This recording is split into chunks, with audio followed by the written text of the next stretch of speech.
What if Griffith met Jesus, when the dream that reached the heavens finally faced the one who made them?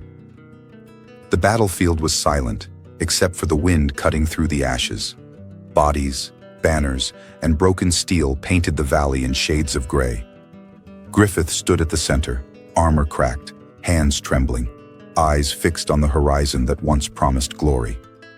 His dream, the dream that had devoured his soul, now felt like a distant star swallowed by its own light.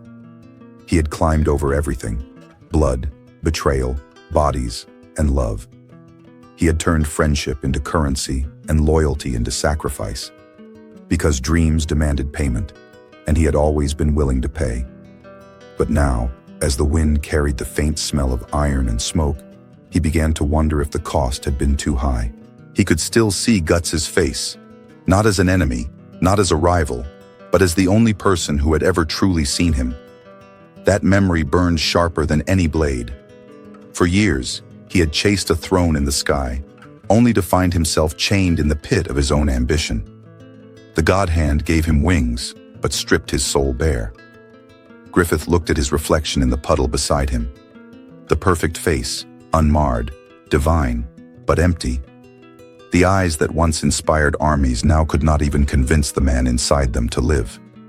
He whispered to the silence, "I wanted to build a kingdom, but all I did was destroy one."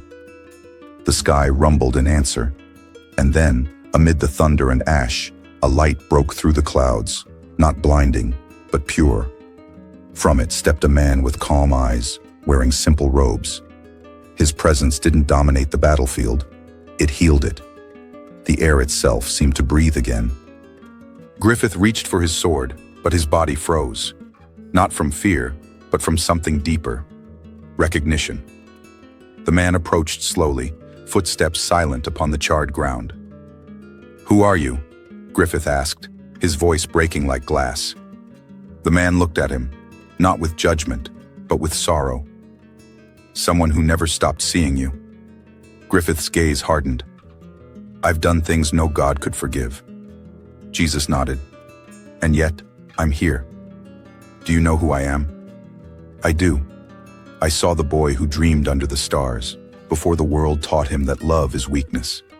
I saw the man who traded his soul, trying to feel worthy of that dream. Then you know I'm beyond saving." "No one is beyond saving," Jesus said softly. "Even when you hung yourself on your own ambition, I still hung for you on a cross." Griffith stepped back, trembling. "Don't speak to me of crosses. I've crucified others with my choices." "And I've carried yours," Jesus answered. For a long time, Griffith said nothing. The rain began to fall, light, cleansing. The ashes turned to mud. The blood was washed away. He fell to his knees, fists buried in the wet ground. "Why me?" he whispered. "Why would you come for someone like me?" "Because," said Jesus, kneeling before him, "you were never meant to become a god. You were meant to be a son."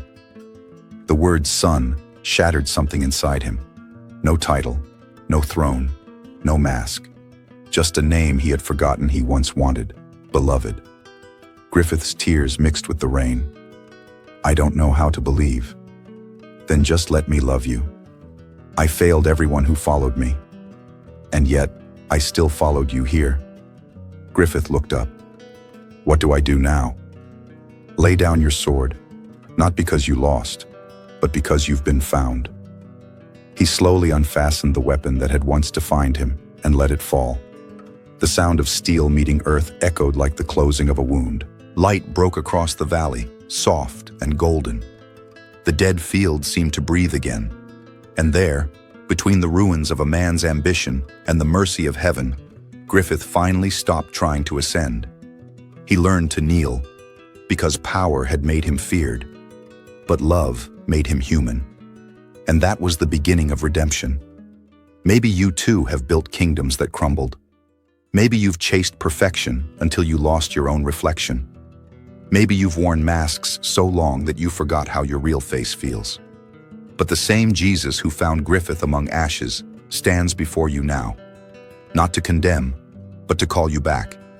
He knows the battles you fought, the people you hurt, the dreams you buried, and the guilt that won't leave.